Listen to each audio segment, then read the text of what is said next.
Good afternoon, everyone. My name is Peter Calinoti, and I'm the director of Film Tucson. Thank you for joining us for our latest edition of Tucson Talks. It's a series of virtual conversations with film and TV professionals. It's presented by Film Tucson, Visit Tucson, and A Street Productions. We're always delighted to see someone from Tucson doing well in the film industry. And in the case of Cord Jefferson, today's guest, doing well is almost an understatement. His contributions to such popular shows as HBO's Watchmen and Netflix's Master of None, just to name two, clearly put him in a league above everyone else. So thank you, Cord, for taking the time to be with us today. Thank you for having me. Before we begin, sorry about that. Before we begin, a quick reminder that there will be a brief Q&A with Cord as time permits at the end of the discussion. We'll select some questions from the Q&A section below, so send your questions there. Don't use the chat for questions, use the Q&A section, which is below you. I'm now going to turn this over to Vicky Westover, and I'll tell you a little bit about her. After 16 years, Vicky recently retired as the director of Hanson Film TV Institute at the University of Arizona. And she's now working as a producer and director of films and film events. So we're delighted to have her running the show. Take it away, Vicky. Thanks, Peter. Hey, Cord. Hello. So I know our listeners are eager to hear from you, as I am. I have some goals for the talk today that are going to utilize your experience and your perspective. So one is for you to demystify, to some extent, the art and business of TV writing. And the other is for you to provide some insight into the current landscape for people of color and also women, if you can, in the TV industry. And the third is for you to talk about your goals as a writer. So I know that's a lot to cover for our time together. So let's see how it goes. Let's start with you telling us briefly about your family and your memories of growing up in Tucson, and how how your childhood and maybe your later education was formative to you as a writer. Yeah, I mean, I think that when I was born in Catalina Foothills, and my family moved overseas for about 5 or 6 years. They moved back to Tucson when I was about 5 or 6, and we ended up living in Oro Valley. So my entire childhood was basically spent in Northwest Tucson once I got back to America. And, I think that at the time I used to think of Tucson as being a small town, but I've since sort of like met a lot of people who are from real small towns with like 4,000 to 10,000 people, and they go like, Tucson's actually like a pretty big city. But Tucson felt small to me growing up. I think because I just sort of like, felt like I was stuck in Oro Valley. Felt like I was sort of like stuck in my little suburb of the city. But, in retrospect, I think that Tucson was actually a really, really great place to grow up. I think that, it had a lot of culture. It was, there was a lot of opportunities for me to do. There was a lot of opportunities for me to make interesting friends and sort of like travel to interesting places within the state and in the city. I feel like I made all of my best friends are still my friends that I made in Tucson in childhood. It was a great place to be because it was safe also. Like my parents I felt like I had a lot of freedom in the city where I was sort of like allowed to run around the city and do what I wanted to do because my family always felt very comfortable with me sort of going out on my own because it was such a safe place to grow up. I was a very active kid. I played a lot of sports. I played a lot of soccer. I played year-round soccer. So I was always outside and doing things. But, I remember it being fairly idyllic in many ways. I think that when I was growing up, there wasn't a ton of diversity. Tucson was, especially not when it came to Black people. So I did feel sort of, I did feel a little lonely in that regard because there weren't a ton of people of color at least in Oro Valley.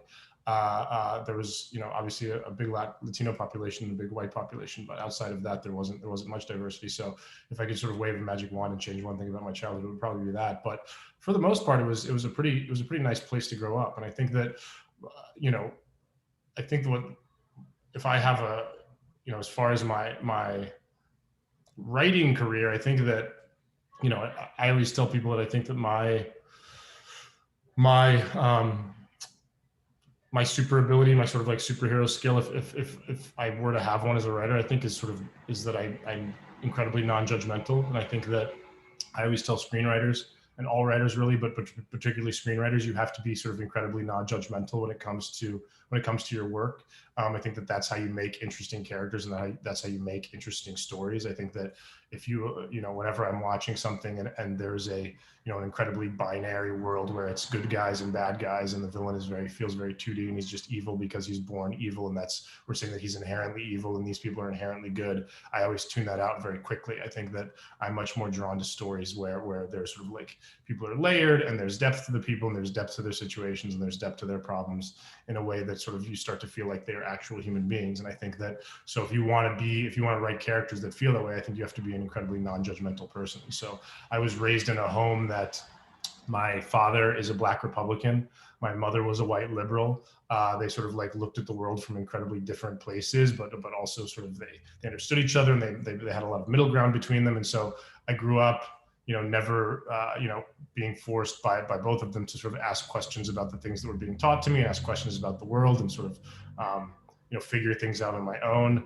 I think that I wasn't really spoon-fed anything in my home. I was sort of like always forced to think for oneself was always sort of like a quality that people held in high esteem in my home. So I think that for me, I think a perfect reason, my father's a lawyer, and I remember a day specifically, we were watching the news in Tucson, and they had a mugshot of somebody up on the screen, and I said that the person was a bad guy. I called him a bad guy. I was probably 8 or 9. Mm-hmm. And my dad said there are no bad guys. Like, that's not, he said there are only people to whom bad things have happened. But the idea that there's good guys and bad guys is inaccurate, and you shouldn't look at the world that way. And so I think that to me, being raised in that environment where there is such differing opinions in the household, but sort of people, differing opinions, but shared with sort of decency and honesty and kindness and graciousness, and sort of a willingness to keep an open mind to hear the other side, was always something that I found incredibly important to my career nowadays. Yeah, I can see how that would be a tremendous asset to you as a writer, that kind of childhood. How about if you walk us through your career path, and maybe just point out the highlights, and you can point out the low points if you want, because I'm sure there yeah. So from journalist to essayist, and I think we're all very interested in how you went from being a journalist into TV. Yeah, I started out, so I didn't even start out as a journalist. When I graduated college, I moved to Los Angeles, and I started working as a communications coordinator of a very small nonprofit. I sort of, one of the things that I should say about my childhood that made it difficult for me to become a writer is that I think that, my parents were both professionals. They'd gone to graduate school. A lot of their friends were professionals and had gone to graduate school, and they were sort of, teachers and doctors and lawyers and things like that. And I didn't know anybody who made art for a living. I didn't know anybody who sort of had a creative job. And so to me, I never sort of looked at that as something that I could do potentially for a career. I always thought that I knew that I liked to write. I was on the newspaper in high school, and then I founded a literary magazine in college, but I always assumed that those were going to be hobbies that I kept doing while I sort of like maintained a day job. And so I graduated from college and became a communications coordinator of a very small nonprofit in Venice Beach in LA. And I was doing that, and it sort of was soul crushing kind of like office work in a way that did not suit me very well. And so I started freelance journalism on the side, and I started to make enough money doing freelance journalism that I was making basically an equivalent amount of money that I was making in my day job, which I hated. And so I said, if I'm going to make such a little amount of money, I should at least make this little amount of money doing something that I actually enjoy. So I quit my day job and became a journalist full-time, a freelance journalist full-time, and was, I worked in various capacities as a journalist. First, I was a freelance writer in LA, and then I moved to New York and became a freelance journalist there. And then I moved to DC and was a White House reporter after the bottom fell out of the economy in New York. And sort of everybody, it was around, 2008, 2009, everybody was getting laid off, and newspapers and magazines were closing. And so I moved to DC and became a White House reporter. And then I was there for about 18 months, then moved back to LA and started working at this magazine called Good Magazine, and I was an editor there. And then that magazine closed, and then I became the West Coast editor of a website called Gawker. that has since gone under, but is about to come back, I've heard. So, but that was my last journalism job. I was the West Coast editor of Geographic from 2012 to 2014. And then, the way that I made the leap into TV was, through luck. I think that I always hate when anybody with any amount of success doesn't acknowledge that sort of luck is part of it. And so for me, I got lucky in that, I had done, when I was doing journalism, I had done this TV spot on MSNBC on Chris Hayes, this sort of satirical TV spot that had gotten sort of a lot of notoriety, and a lot of people had seen it. And so based on that TV spot, I got an email one day from a man who was opening a TV writer's room named Mike O'Malley. And he was opening a writer's room for this show called Survivor's Remorse that was going to be on Starz. It's based loosely on LeBron James's life. LeBron James was the executive producer. And Mike saw that TV spot and then read some of my journalism and said, I think you might be good at TV writing. Would you want to come work in my writer's room? And so I called a friend of mine who is now my manager, and I said, do you think that I should do this? I'm not sure if I want to take the risk and do this, because the room was only for 13 weeks, so there was no guarantee for a second season or anything afterward. And I really liked my job. I was good at it, and I felt comfortable there. And my manager, my friend called me back like breathlessly. He was working as an assistant at a management company. He was like, "This never happens. Nobody cold calls you to come work in a TV show. Like, you have to take this job. Like, just do it, and we'll figure out what you do after that." So I took the job and really liked it. I sort of really liked the collaborative nature of it. The writing that I had been doing was, writing the way that I had been writing is a very solitary exercise. It's sort of like you just sit alone in your room with a computer, and then sometimes you work with an editor. But so it was really nice to be in a room and collaborating with actors and directors and producers and other writers. Like, that all felt really nice to me. I didn't, I'm not a huge sports fan, so I knew that I wanted to move on from the show after the first season, just because I felt like there was other stuff that was probably more aligned with my interests. So I left that. And then, talking about a bad time, I left that assuming, because everybody had told me like, oh, getting your first job is the hardest. And so I thought, well, getting my first job was pretty easy. So the second job must come very easily. And that was not the case. I was adrift for about 8 or 9 months with no job. I was doing a lot of what's called general meetings. So I was going around LA and, going to Burbank and going to where I was at ABC and Warner Brothers and Fox, and going to and Netflix. And I was going to all these production companies and meeting with all these development executives, and sort of, dancing for my dinner and telling them who I was and what my background was, and sort of like all these meetings that you have to do when you first come into entertainment. Just essentially sort of, it's essentially just a getting to know you interview, and you just have to come in and sort of, explain to these people why they should probably hire you for a TV show down the line eventually. And so I did that for about 8 or 9 months though, and I was getting nowhere. Nobody was hiring me. I wasn't getting any traction. And so really I wrote to the guy who's now my manager, Jermaine, who was my manager at the time. And we finally met our partnership official. And I said, I appreciate you. I appreciate you convincing me to do this. I've had a wonderful time, but I can't go on 9 months I can't go on, like years and years and years without having a job. Like I'm not a rich kid. I know that there's some rich kids in Hollywood, but I'm not one of the Hollywood rich kids, and I need to work eventually. And so I said, I think that, I was like, you just tell me if this was a pipe dream. And if so, I'm going to go back to journalism, because I can make a living in journalism. I know what to do there. And so he wrote me back into this sort of very metered, reasonable, much more reasonable than my email was, email to me saying, please give it another couple months. I promise you, like, I think we're on the verge of something. And if you give it another couple months, I think we'll be able to get you a job. So he was like, just stick it out. What year was that? Sorry to interrupt your flow. That was 2014. Yeah, that was 2014. The initial job was January of 2014. And then that email that I sent him was about October of 2014, or October, November. And a couple of weeks later, I got interview with Larry Wilmore. He was on the set of Blackish, and he was just about to leave to New York to go start the nightly show on Comedy Central with Larry Wilmore. And so he hired me for that. So that was my second writing job. And so I moved to New York.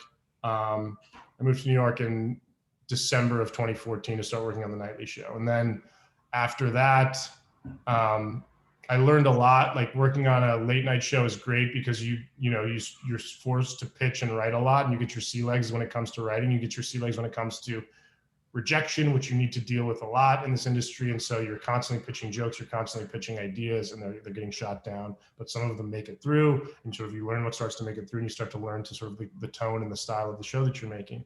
And so that was very fun, and I really started to feel more comfortable as a TV writer. But it's also exhausting. You're making 4 shows a week, and then on Fridays you're planning for Monday's show. So you just sort of never stop making a half hour of television. It's just sort of a grind. And so I learned a lot, but after about 16 or 17 months of that, I told my representatives that I was ready to get back into scripted TV. And so they got me an interview with Aziz Ansari and Alan Yang for Master of None. And so I went to work on Master of None season 2 after that. And then Alan and Aziz were so complimentary of Mike Schur, who they both worked on Parks and Recreation. I had promised myself that if I ever got an opportunity to work with Mike, I would take it. And a couple months after we wrapped Master of None, I got an interview with Mike for The Good Place season 2. And so I moved back to Los Angeles from New York to work on The Good Place. And then Mike introduced me to Damon Lindelof at a dinner party one night, and Damon and I hit it off. I was a really huge fan of The Leftovers, and Damon invited me to come work on Watchmen with him.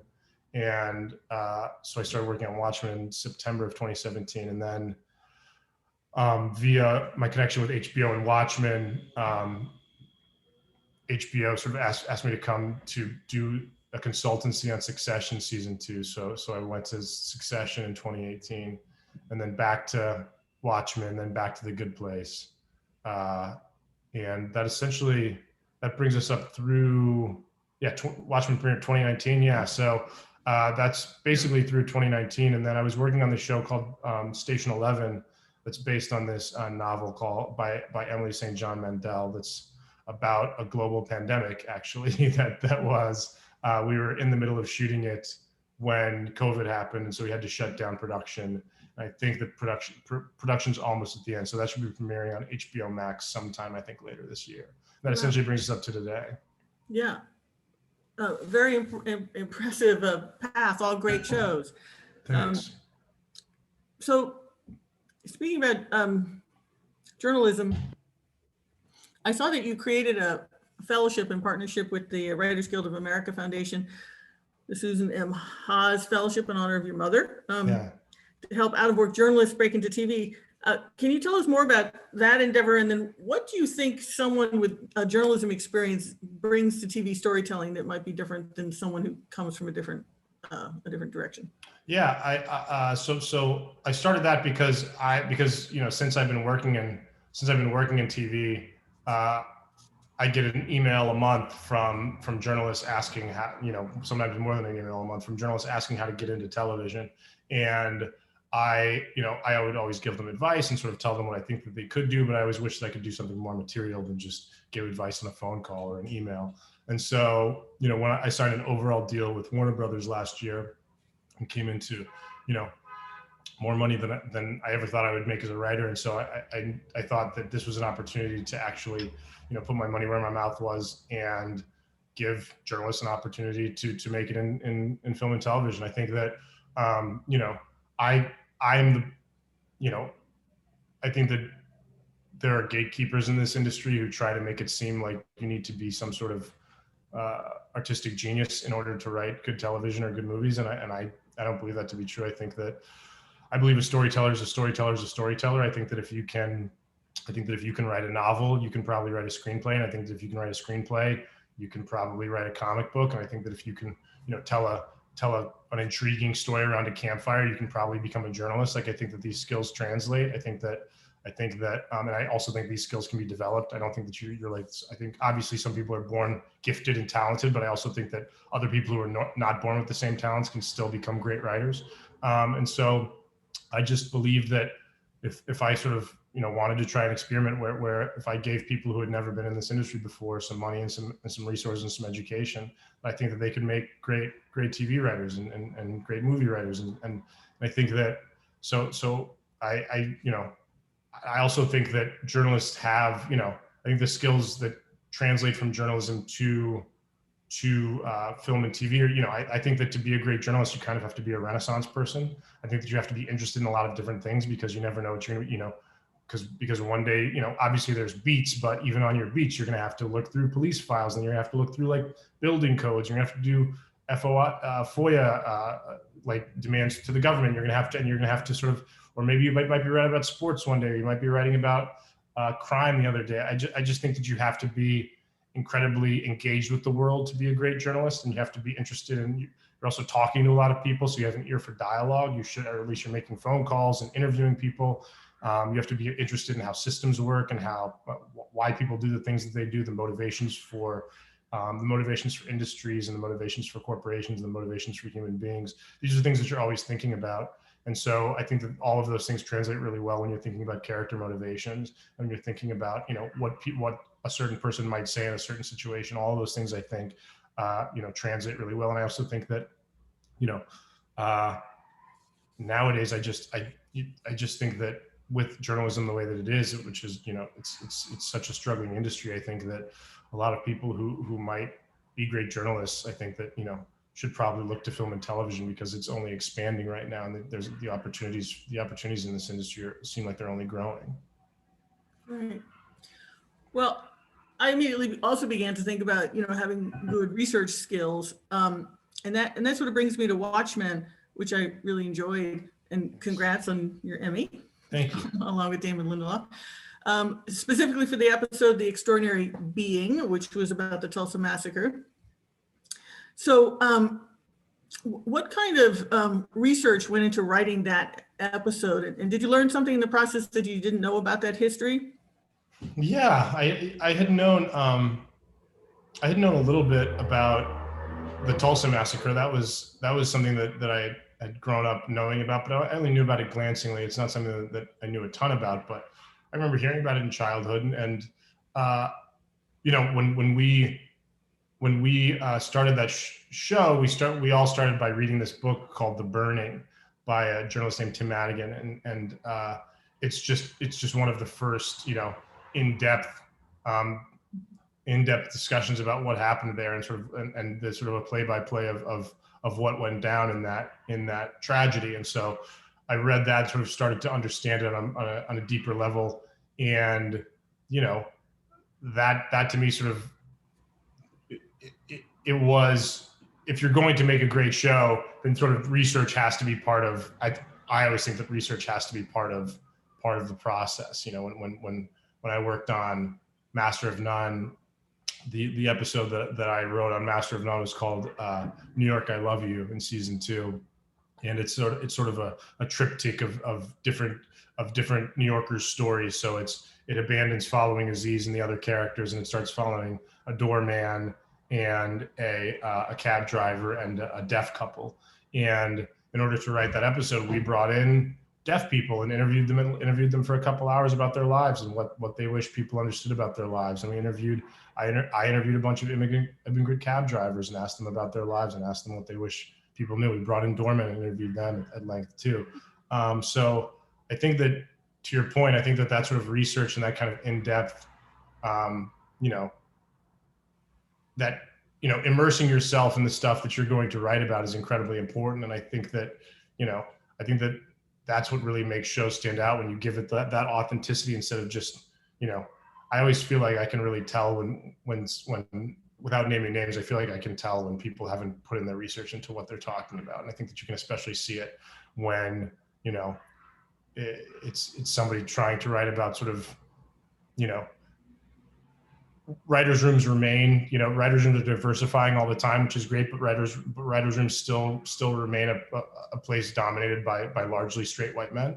And I think that you can often tell when a straight white man is writing about communities of color or women or queer communities. I think that those kinds of things stand out. And so I think that for me, all the shows that I've worked on have been, it's been an incredibly important part of it to sort of dig in deep and understand what you're actually talking about before you try to write about it. Yeah. Well, that actually leads me to the next thing I want to talk about, which is you gave us a little bit of a taste of what it would be to be a writer in TV, but what actually goes on in a writer's room? And when you're in that room, what are your personal goals as a writer?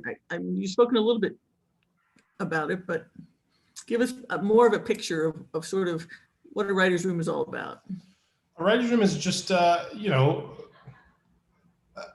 I don't want to talk about it in sort of like, you know, you don't want to, I don't want to be like twee and say like a writer's room is a sacred place. But I think that, you know, a writer's room is a special place where it's sort of, you know, a place where you're allowed to go in and hang out with people that you respect and admire, and just say things that you know, share deeply personal experiences and deeply personal sets of beliefs. I think that is, sorry, I'm sweating. It's very hot in LA, and my AC is too loud to put on. So, so yeah, I'm sorry.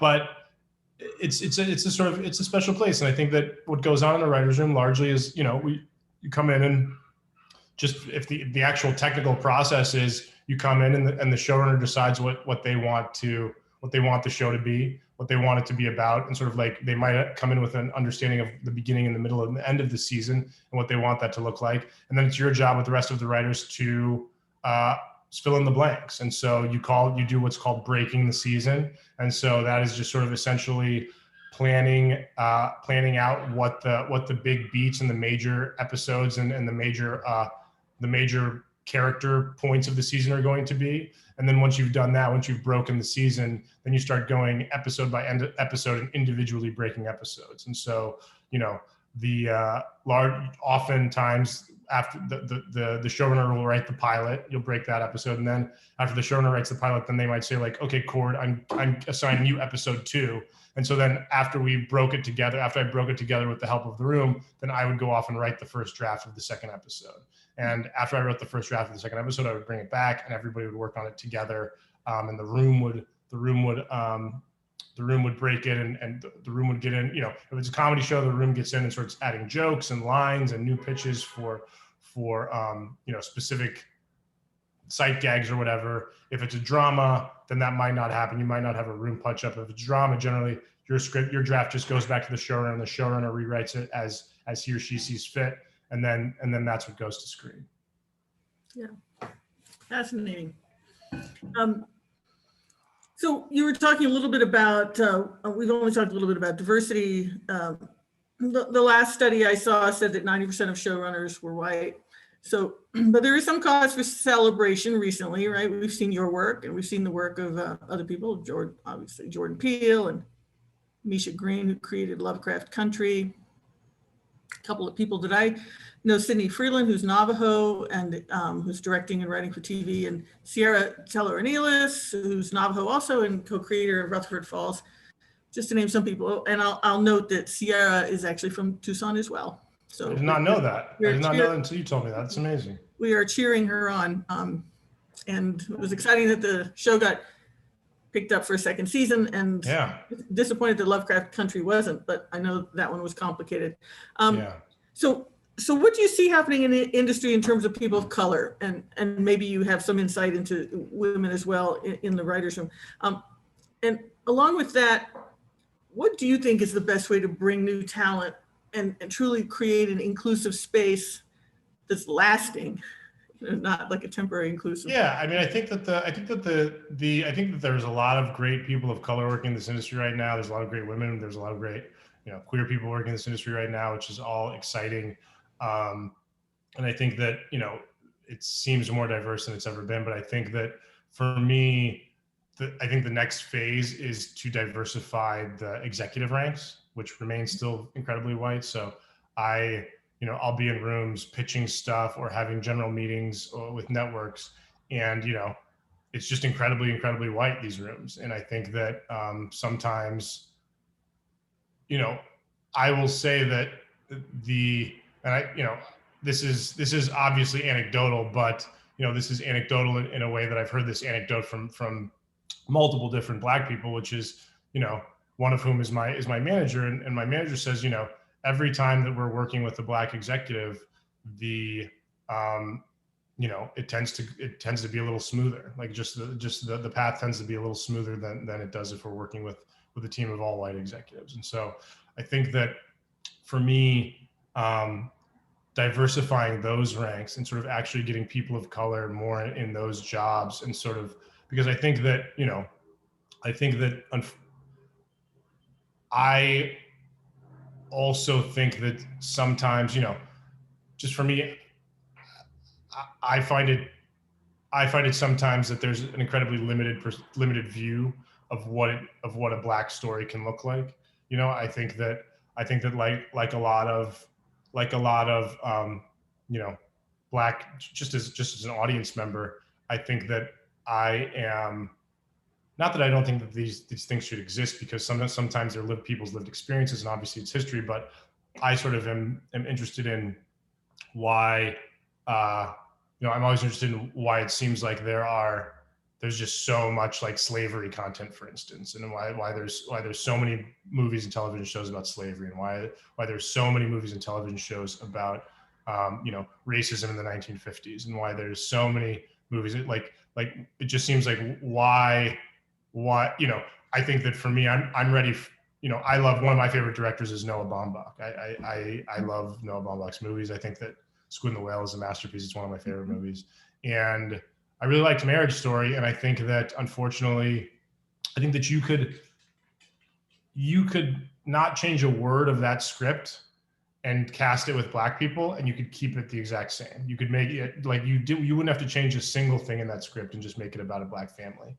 And unfortunately, I don't think that movie gets made. I think that the vision of people, I think that some of the people who have greenlighting power, their vision of what a Black movie could and should be, and what what Black creators should be saying, and what Black creators should be making, can sometimes be pretty limited, and sometimes be, I think that unfortunately we do not have the leeway that I think a lot of white creators get. And so I think that for me, that is the next step in the industry, is sort of really giving, bringing in creators of color, and not expecting them to do, if you're a Latino creator, not expecting them to do something about the cartels, or being an immigrant and like fleeing to America, or if you're a Black person, not being about being poor in the inner city, or slavery, or somebody fighting against the Klan in the 1950s. Like, I just think that I think that there are, the breadth of our lives have just as much, our lives are just as layered and nuanced, as complex as any white person's life. And I think that for whatever reason, we're not offered a stage on which to express that the way that a lot of white creatives are. Sure. Well, I mean, and that change needs to be in lots of industries, not just the film industry, but how does that change at the executive level get made?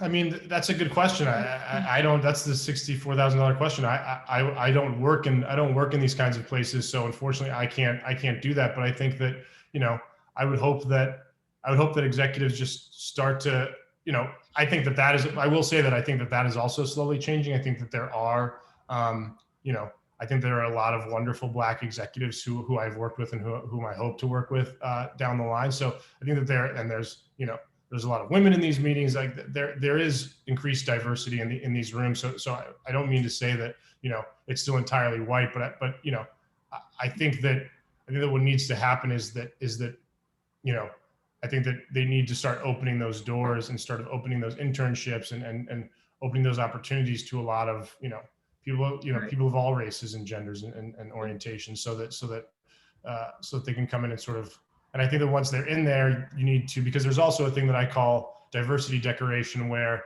you bring somebody in, but that's one of the things that I think that in writers' rooms happens sometimes, where you just say like, well, I've got a Black woman on the staff, like, what more do you want? And then they ignore everything that the Black woman says, and shunt her to the side. And then at the end of the season, they go like, oh, well, she didn't contribute that much, and they fire her. And so, and sort of like replace her with a white person. And I think that, that happens pretty frequently, where, you just bring somebody in as a diversity decoration and then ignore all their suggestions and then wonder why they aren't doing more. And so I think that is something that also needs to happen is once you bring these people aboard and once you bring these people into these rooms and these offices, you need to start actually paying attention to what they're saying and listening to their suggestions. And because I think that it makes the work better. Not only is it just morally right, but even if you're coming from the most cynical-minded place of just making money and good business, it just makes the work better. And you're going to have better, more diverse, interesting shows overall. And you're going to produce things that more people want to see if you sort of start allowing people who are different from you to speak up and make suggestions. So I think that to me is also incredibly key. Do you think the diversity programs that the studios have that are meant to be sort of pipelines, do you think those are working? Yeah, I think so. Sometimes I know great, I've met a bunch of great, one of my good friends is a woman named Tracy Oliver, and she's been, she wrote Barbershop and Girls Trip, and she's now the showrunner of First Wives Club, the First Wives Club reboot, and she's created this other show for Amazon. She's incredibly successful, and she got into the industry through a Fox diversity program. So she was a diversity hire for a Fox TV show, and she's gone on to have a really amazing career. And so I think that there are places where that is happening. I think that the key though is just, like I said, you can't just have them in there as decoration and just saying like, okay, we brought in some Black people, we brought in some Asian people, we brought in some women. Right. So like, but they're just sink or swim. I think that you need to sort of help these people feel comfortable, and you need to sort of actually pay attention to what these people are saying instead of just bringing them in and sort of ignoring them. Right. So you mentioned the overall deal you have with Warner Brothers. That's very exciting. And I read that it's to develop dramas, comedies, and long form unscripted series. So that's a lot of different formats. That must be exciting for you. I know you can't necessarily talk about anything specifically, but just generally, what do you have in mind with such a range of things to write about? I think that for me, I just want to do, I think that the shows that I've worked on can seem pretty disparate and strange when you look at sort of them together. They're, it's comedies and dramas and sci-fi and grounded stuff and some journalism stuff, non-scripted stuff. But I think that what connects, the connective tissue between these things is that I want to work on things that feel ambitious and feel like they're taking big swings. I think that because there's so much nowadays, not only is there hundreds and hundreds and hundreds of scripted shows, there's also hundreds of unscripted shows, and there's also podcasts, and there's TikTok and the internet. There's just so many things for people to do with their time nowadays. And so I think that if you want something to actually break through and be a part of the conversation, you need to take big swings, and you need to be audacious and ambitious. And so I think that's what I want to do. I want to work on things that feel audacious, that feel ambitious, that feel like they are adding something to the conversation. I think that's also something that I care about. I have a term, my manager and I have a term called laundry television, which is it's television that you put on while you like stand up and go fold some laundry and go throw a load into the washer, and you come back, you don't really care about rewinding it because you don't miss much of it. And so I have my laundry television. Everybody has their laundry television. I think that's fine. There's things that you want to come home and just turn off your brain and turn on the TV. That's totally fine. But I don't want to make that stuff. I think that for me, I want everything that I make, I want you to sort of like be actively engaged with it and thinking about it. I think that to me is, I think life is too short to spend time just I think that for me, a metric of quality for me is how frequently I think of something after I've stopped watching it. And I think that there are things that I'll watch all of it and then I'll realize, as soon as I turn it off, I never think of it ever again. And there are things that I've watched, 5-10 years ago that still stick with me that I think about, weekly, if not, or monthly. And so that's the kind of stuff that I want to put into the world, is things that feel like they're additive and feel like they're sort of, they're sticking to your ribs and not just sort of like junk food that just gives you a jolt of energy for a couple of minutes and then you forget about it forever. Great. Well, we look forward to seeing what you develop. And why don't you consider developing a show that would be set in Tucson? Yeah, absolutely. I would love to. I think that, and I think that another thing that I think is a little disconcerting to me is I think that we live in such I think that we live in such interesting times, and difficult for many ways, and so complex and so nuanced, and so there's so much going on, and I think that so little of our entertainment actually reflects that, which I find disappointing. I think I think that we've turned a corner in entertainment in some ways that feels like it is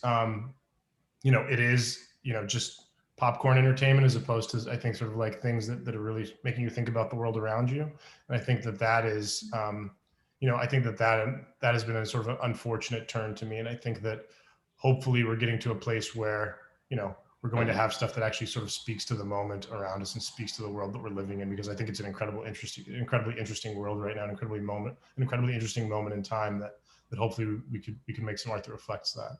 Yeah. What shows do you like, and writers that you admire? Oh, so many. I really love. I'm biased because I worked on Succession, but I didn't work on the new season of Succession, and I love that show. I didn't work on the first season of Succession either. I love that show. I think it's incredibly good. I think Jesse. I've been a huge fan of Jesse Armstrong for a very long time. He was the head writer of this other show called Peep Show that I don't know if anybody's watched, but it's this kind of sort of like weird, eccentric, but like incredibly hilarious to me, a British TV show that I don't know when it premiered. I didn't come to it until about 5 years ago, but I fell in love with it immediately. I am a huge fan of Charlie Kaufman. I think that the word genius is thrown around too often these days, but I think that he's a genius. I'm a huge fan of Spike Lee. I think that Spike Lee sort of really addresses things head on. I think that he's a person who I think sort of makes what he wants to make, and doesn't listen to people who tell him that he shouldn't do something, which I think sometimes works to his advantage, sometimes works to his disadvantage. But I appreciate the boldness. I think Michaela Cole is a really interesting person. I think that I May Destroy You was an example of people just giving somebody money and just stepping out of their way and saying, like, make something, which I think is incredibly rare in this industry. It's so rare to just sort of get that opportunity to just like make a bold statement the way that she made a bold statement. I admire that and envy that. I think that was an incredible thing. And Emmy nominated now? Yeah, Emmy nominated as deservedly so. Yeah. I'm really a huge fan of. I watched this show that not a lot of people watch called I Hate Susie this year, created by a woman who's also she's a playwright and also a Succession writer. But it's a show called I Hate Susie, set in the UK about an actress who has her life shaken up by some revenge porn that hackers release onto the internet, that I found incredibly interesting and strange and off kilter in all the best ways. I really loved The Good Lord Bird this year. I think that The Good Lord Bird was I think that so moving to me, and also I think that they did a thing that is so difficult, which is they made a show about slavery, but they made a show about slavery that made me laugh every episode. That I found, which I think is something else that I think that I, besides just sort of like having all these slave narratives all the time, constantly, I think it's something that that show did, was that it was a show about slavery and war and violence, but it also realized that human beings are resilient, and that even in our worst times, we can find moments of humor and joy and opportunities to laugh. And I think that is frequently so lacking in sort of like these drearier, dramatic sort of explorations of Black life. I think that that show really sort of explored the joy that you can find even in the darkest of times. And I think it's amazing. That is a show that was not honored with the Emmy nominations, but unfortunately, but I think it should have been. I think it was so great. So, I think that there's, I think that there's so many great artists working nowadays in this industry that I'm really excited for where it's going. I think that, It just needs to, you know, I hope the doors open up a little wider to let more people and a broader range of stories be told. Yeah, agreed. Well, time has gone by so fast, but it's probably time to open up to some questions from other people. But I do know that one question is going to be, so I'll just go ahead and ask that, and then I'll look at some other questions that have come in. But Sure. everyone will, lots of people want to know, what advice do you have for students and aspiring writers and showrunners? And yeah. The first is to move to Los Angeles. You might not want to hear that, but move to LA as soon as possible and just start pounding the pavement and meeting people. And you know, this is really a town. It's, you know, it's so cliche to say, but I'll just say it is it's not who you know, it's not what you know, it's who you know in many cases. You know, like I said, the way that I got my job on Watchmen was I went to a dinner party with Mike Schur and he introduced me to Damon Lindelof, and Damon hired me. And, you know, I don't know that would have happened had I not been in that room to meet Damon. I think that it's just a good place to be out here and meet people. Do whatever, just get your foot in the door. That means be okay with running to get coffee, be okay with running to get lunch. And if you get one of those assistant jobs, then do it well, because if you sort of get an assistant job and you think that it's beneath you and think that it's you'd rather be writing, of course you'd rather be writing, but you know, people will notice if you do the job that you are given well, and they're going to give you other jobs beyond that if you prove that you're competent enough to do the job that you've been given, even if you don't want to do it. I also think that it's important to you know, I would say it's important to be writing all the time, just constantly be coming up with new material. I think that the best way to not be frustrated by this industry is always be working on something new that's your own, because that way, even if you have a script into a bunch of executives and they call you back after 3 months and tell you, we actually don't like this, it's okay, because you will have already been working on something else and you can show them that. So just constantly be generating new material and new ideas. And also, you know, don't beat yourself up if you don't succeed right away. You know, I think, you know, people always say this too, but Toni Morrison didn't publish her first novel until she was 40 years old, right? And then she became Toni Morrison. I think that this is an industry that can be very, very difficult, and there's a lot of rejection, and there's people telling you no constantly. And I think that you just have to sort of be willing to roll with the punches and to get up the next day and to go at it again and to go at it again and to go at it again. This is, you know, this is a slow process. It can be, you know, it can be a war of attrition sometimes, because a lot of people are going to give up, and you should just be one of the people who doesn't give up. I think that, but you know, I would say that now, as I said before, is a great time to be in this industry, because it is, there is so many shows nowadays that, you know, there's so many more opportunities to get involved in the work than there ever has been before. Great. Okay, so I'm looking through the questions here, and some of them you actually answered just in the course of the conversation. But here's one, following up on what you just said. What are 3 skills that you look for in a writer that you want on your team? So if you're bringing folks into the writer's room, what are you looking for?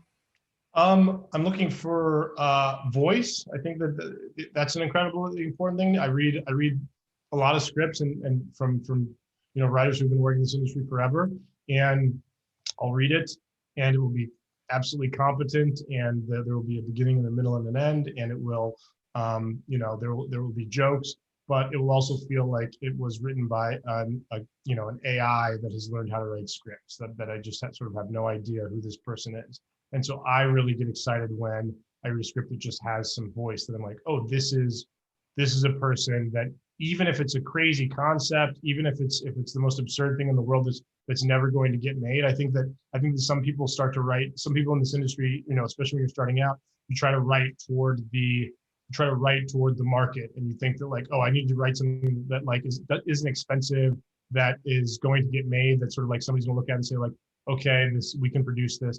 I would suggest not doing that. If you want to do that, that's fine. But I would also suggest a script that, like, is just crazy, that sort of is bold, or just really speaks to what you think is important about the world and what you want to say to the world. Because those scripts, when they come across my desk and I look at them, I think, like, oh, this is like, I'm not going to make this show, but at least this person has like a really interesting voice. And I want this person to be in the room and generating ideas with us every single day because I like the way that this person's brain is. I also think that when you're in the room, it's just about politics. Like that is, I feel like every job is just, part of it is like, who do I want to see? Who do I want to talk to on the phone every day? If I have to, if I have to make a call, am I going to hire the person who I find grating and annoying to be around, or am I going to hire the person that I wouldn't mind being on a phone call with them once a week? But TV is different from that because you need to be in a room with these people every day for at least 8 hours a day, sometimes 15 hours a day. You're in a room with these people, and so you just need to be able to go into new situations and to be able to read a room and understand what the showrunner needs. My skill set. If you ask me to come up with a joke about a situation immediately, I cannot do that. That is not my skill set. I get nervous and I sort of get paranoid and I freak out. And so if you give me a script to go away and write you a funny script, I can do that over the course of 3 to 5 days. But if you sort of put me on the spot and ask me to be funny, I'm not going to do that. And so when I was working on The Good Place, I knew that was not going to be my skill set because there was stand-up comedians in there. There was people who had done a lot of improv. There's people whose sort of brains worked in that way, and my brain does not work in that way. And so I knew immediately, like, what I am good at though is I'm good at character. I'm good at story structure. I'm good at sort of like logic problems. Like these are the things that I knew that I could bring to the table that I couldn't bring. I couldn't bring sort of like the immediate comedy to the table.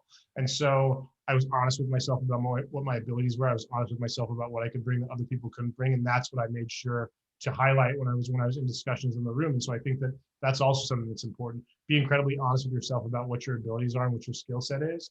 And if you're great at everything, great, more power to you. You're going to do well. But if you are not great at everything, that's okay. You don't have to be great at everything. Don't sort of like kick yourself if you are the kind of person who can't come up with a joke on the fly.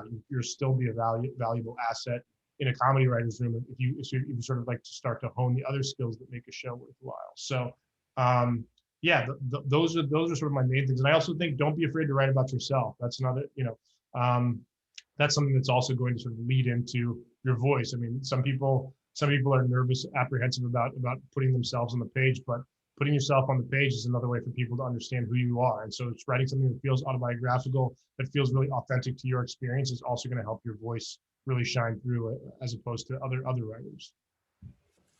Yeah, that's really great. All of that was really great advice. There's a question here that kind of follows that. It's a comment and a question. He says, it's obvious that having confidence in your craft is a must-have in the business.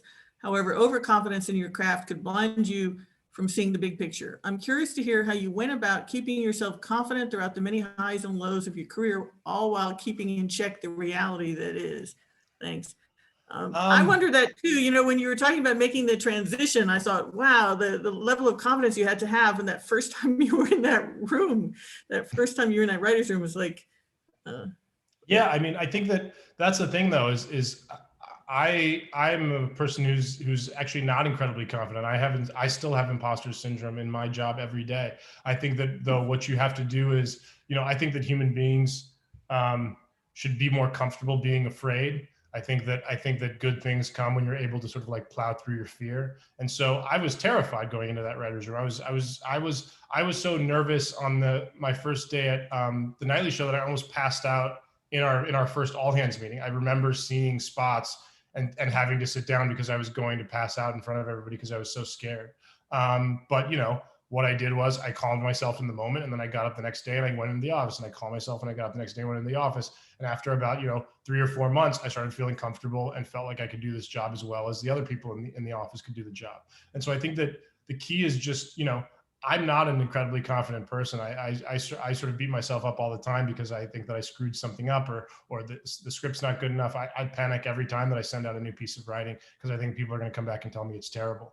I actually think that people who say that writing is easy are probably bad writers. I always tend to think that anybody says like, oh yeah, this was easy as cake. I always assume that it's going to be terrible because I think that, I think that the best writers that I know are always suffering and sort of anxiety ridden about the stuff that they make. So I think that for me, the key is not being confident. The key is, even if you are not confident, being able to push forward. That even if you think that what you've done is terrible, to be able to just continue down the line and sort of assuming that eventually you're going to get it right.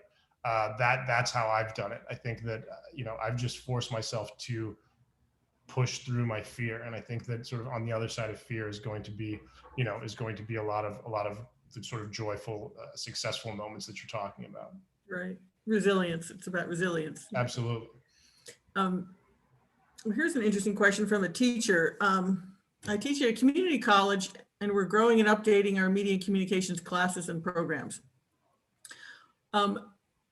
She asks, what's one thing a student should know about TV writing? But what I'm going to slightly modify your question, Terry. I'm going to say, do you have any curriculum suggestions for let's say in college it is film and TV program, or it's a communications class, something like that. Do you have any suggestions for curriculum that would kind of a new curriculum that would be relevant to what students really need to know? That's interesting. I mean, I think that I wish that I had been told. I think the thing that I would have been told is that that the job of being a writer isn't just sitting at your computer all the time, like trying to bang out ideas. I wish that somebody, obviously you need to do that. I think that if you want to be a screenwriter, if you want to be any kind of writer, you need to start doing your homework. You need to start reading books about screenwriting. You need to start reading a lot of screenplays. You need to start watching TV and film, but you need to start watching them in a way that is a way. You need to start just dissecting them. You can't just sort of sit there and glance at them and sort of let them wash over you. You need to start watching them and figuring out why you like a movie. What makes a scene that you really like work? Why do you dislike a movie? Why do you dislike a TV show? What are the things about the show that you would improve? What are the things about a TV scene that you think makes it an incredible scene? And how can you replicate that in the stuff that you make? And then sort of like the starting to watch things as a student as opposed to an audience member are incredibly important. But I also, like, all of that stuff is incredibly important. But I also think that it's something that I wish people had told me when I was first thinking about being a writer, was that also part of being a writer is just living your life and going and doing interesting things and talking to interesting people and having conversations and really listening. When you have a conversation, not just waiting for your turn to speak, but actually sort of engaging in the conversation and listening to what the other person is saying and talking to everybody around you and talking to people that you wouldn't normally talk to. That to me is, and traveling to interesting places and going to weird, saying yes to something you might not normally say yes to because it's going to be a weird experience. I think that all of these things are going to be opportunities for you to find interesting experiences that you can then incorporate into your work. You have no idea where inspiration is going to strike. And so I think that sort of, if you're feeling stuck, just getting out in the world, I think that stuff is part of writing too. And I think that that's something that I wish I had known, is that just living an interesting life and surrounding yourself with interesting people and gathering interesting experiences, that to me is also the work of being a writer. And that's where some of my best material comes from. That's great advice and very inspiring. I'm sad to say that we're going to have to wrap up now. I wish we could keep going, but as a final, switching gears, as a final thought, you mentioned podcasts, as one form that people could work in, and I did listen to The Vanishing of Harry Pace. Oh, so yeah. I want to recommend to people that they listen to that. And so do you want to just tell everybody a little bit about that and what your role was in that? Yeah. The Vanishing of Harry Pace is a Radiolab podcast that they put. It's a 5-episode podcast they just put out, and it's about a very interesting man named Harry Pace, who was born at the turn of the 20th century and was a sort of like incredibly successful Black entrepreneur. He was a student of W.B. Du Bois, was successful in every aspect of his life. He founded the first Black-owned record label called Black Swan Records. That folded, and he became an incredibly important insurance company owner. So he owned this like massive insurance company for Black people in Chicago. He helped desegregate the Chicago suburbs. And then sold insurance to the new Black homeowners and these things. Incredibly important Black man in sort of the early early part of the 20th century. And then when he turned about 35 or 40, after doing all this incredible work for the Black community and marrying a Black woman and having Black children, Hey, don't give away the end. Okay, well, all right. Well, then I won't tell you. But he makes an incredibly curious, interesting decision that I will not give away. But it's worth listening to. I think yeah. What was your involvement in it?